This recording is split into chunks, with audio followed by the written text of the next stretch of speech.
라, 양식업. 여러분이 그 지방에 수산대학의 교수가 있든가 해서 그 지방 수역에는 무슨 고기가 살고 어느 수역에는 무슨 고기가 사나 하는 것을 연구한 것이 있으면 그들이 연구한 것이 그대로 맞는지 테스트해가지고 기록을 딱 해서 책자를 만들어야 합니다. 50개 주의 바다를 조사해서 전부 한 곳에 모아가지고 어디든지 가서 고기잡이할 계획을 세우는 것입니다. 바다를 끼인 주는 전체 해역, 고기잡이하는 전체 지역의 깊이와 온도를 전부 다 재가지고 그 해역에 무슨 고기가 사는지 전부 다 조사해서 책을 만들어야 합니다. 그러라고 보트를 사주는 것입니다. 30몇 개 주, 바다를 끼고 있는 모든 주는 어장을 중심 삼고 책을 만들 것이고 만약 바다가 없거들랑 호수를 중심 삼고 그렇게 할 것입니다. 그래서 내가 앞으로는 양어를 전부 코치하려고 합니다. 내가 요전에 플로리다에 갔을 때 거기에는 습지, 악어들이 사는 습지가 있었습니다. 내가 국가와 타협해가지고 그곳에 양어장을 만들려고 합니다. 바다고기 양어장, 민물고기 양어장, 무슨 양어장이든지 할 수 있습니다. 무엇이든 할 수 있다는 것입니다. 여기 뉴욕 앞에 있는 간석지에도 앞으로 개에서부터 무슨 고기든지 양어할 수 있습니다. 그것을 연구해야 되겠습니다. 그 사업이 얼마나 방대한 사업이 되겠나를 생각해 보라고요. 바다 고기의 뼈로 동물의 사료도 만들 수 있습니다. 사료 같은 것은 자벌을 잡아가지고 만들 수 있고 그 다음엔 조합해가지고 만들 수 있습니다.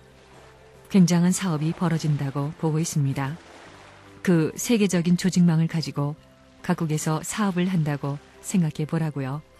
그래가지고 통조림 공장을 한다면 굉장한 사업이 될 겁니다.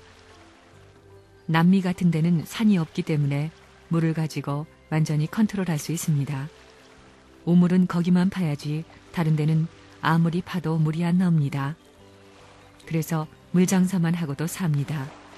바닷물을 수증기로 만들어서 물을 얼마든지 만들 수 있습니다. 지금 과학적인 힘을 가지고 터널을 파서 10리, 100리, 1000리까지 피싱 팜 빌딩을 만들 수 있습니다.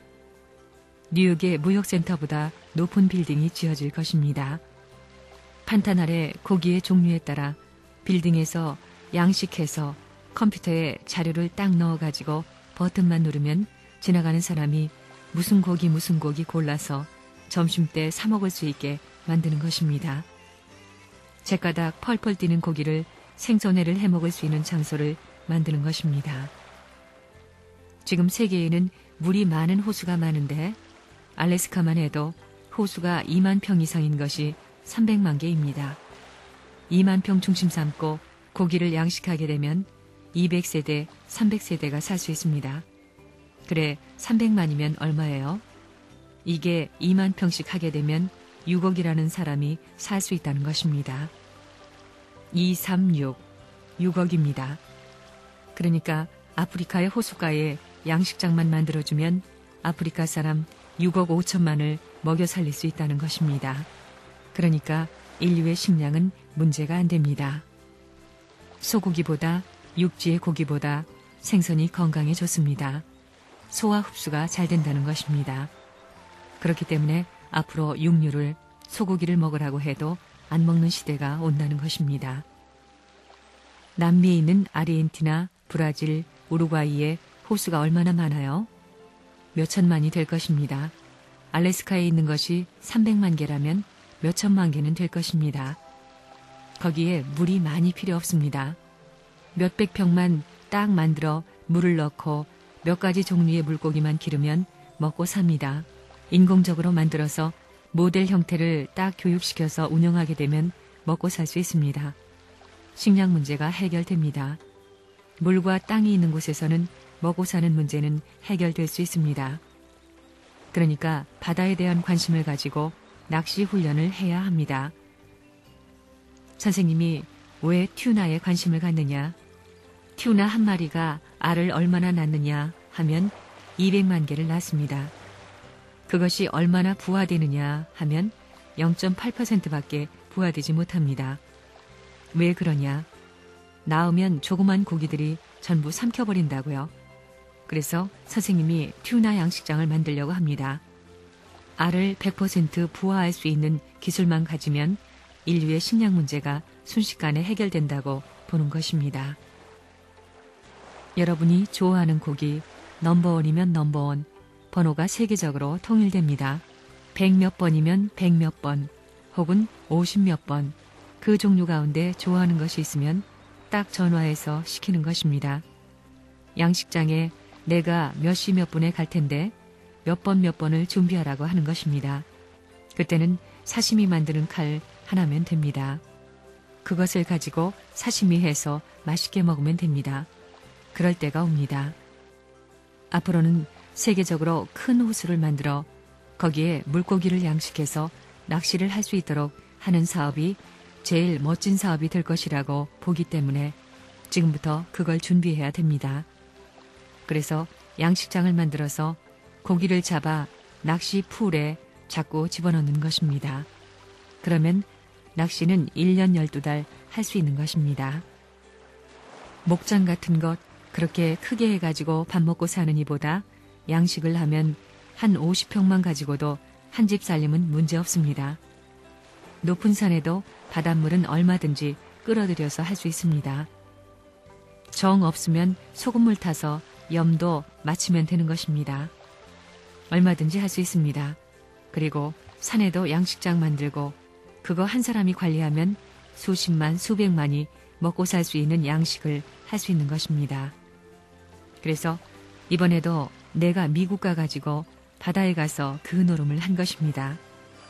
좋은 어종들을 찾아다니면서 잡아다가 양식을 하는 것입니다.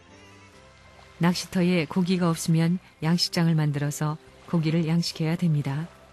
고기를 양식해서 어디든지 운송해서 낚시할 수 있는 시대가 되었습니다. 기후가 맞고 온도가 맞는 데서 양식장을 만들어 양식하면 어디든지 무슨 고기든지 낚시터에 집어넣을 수 있습니다. 배로 운반해서 놓아줘가지고 잡을 수 있습니다. 짐승들도 호랑이 사냥까지 할 수 있는 시대가 옵니다. 늑대를 길러서 사냥터에 풀어놓고 사냥할 수도 있습니다. 곰 사냥도 할 수 있고 무슨 동물이든 사육해서 사냥할 수 있는 것입니다. 내가 양식장을 운영하려고 합니다. 지금 일본에서 화로 요리가 가능한 것도 내가 코치했기 때문입니다. 내 아이디어입니다. 여과 장치를 해가지고 수조의 물을 장시간 사용할 수 있도록 한 것도 우리가 다 연구한 것입니다. 양식장이 왜 필요하냐? 사람들이 활어를 원하기 때문입니다. 바다에서 잡는 것만으로는 수요만큼 공급할 수 없습니다. 낚시질을 해서도 산채로 공급할 수 있지만 양식을 해서 활어를 보급해야 합니다. 각 주에도 양식장 만들 계획을 하고 낚시를 할 수 있게끔 훈련하라고 원호프호를 나눠줬는데 그거 하는지 안 하는지 모르겠습니다. 그걸 하게 되면 앞으로 배만 30척 내지 50척을 팔아도 살 수 있습니다. 그건 세계적입니다. 원호프호만 해도 10년 전부터 사겠다는 사람들이 많았습니다. 해병대로부터 72척 주문이 들어온 것도 안 팔았습니다. 왜 안 팔았느냐? 이 배가 얼마나 좋은지 모릅니다. 이제는 소문이 다 났기 때문에 저 배가 낚시질을 하는 데는 제일 좋은 배다 하고 다 알고 있습니다. 그러니 서로 사겠다는 것입니다. 그래서 이제는 공개해서 팔려고 합니다. 낚시하는 사람들은 이 배가 얼마나 좋은지를 압니다. 그러니까 사고 싶어 하는 것입니다. 정말로 멋있는 배입니다. 지금 대학을 졸업하고도 한 15만 명이 취직을 못하고 있지요. 그래서 내가 수산 사업을 해서 양식장을 만들고 있습니다. 스페인에서도 지금 하고 있습니다. 튜나를 가두어서 기르고 있습니다. 이제 1월에는 갖다 파는 겁니다. 돈벌이도 잘한다는 겁니다.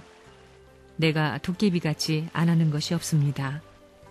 앞으로 황폐한 땅을 옥토로 만들어가지고 굶어 죽는 사람들을 살려야 합니다. 그것은 땅과 물만 있으면 됩니다. 물이 있는 데서는 양어를 하는 겁니다. 양식장을 만드는 것입니다. 땅이 있는 곳에는 5세까지의 곡식을 심는 것입니다. 서양 사람들이 아프리카 사람한테 농사 짓는 것을 안 가르쳐 줬습니다. 그러니 망하는 것입니다. 이걸 탕감해줘야 합니다. 온 세계에서 굶어 죽어가는 천만의 사람들을 위해서 선생님은 양식장을 만들었습니다. 공해로 인한 오존층 파괴 문제를 인류의 대표로서 해결할 수 있는 사람은 선생님밖에 없습니다.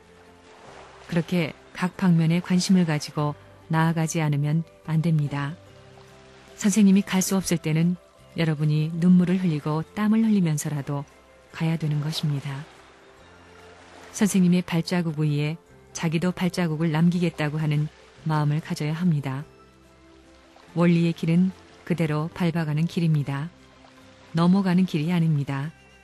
할아버지도 부모도 가야 하고 대대손손 몇천 대의 후손도 원리의 길은 마찬가지로 그와 똑같이 가지 않으면 안 되는 것입니다. 그러니 탕감의 길입니다.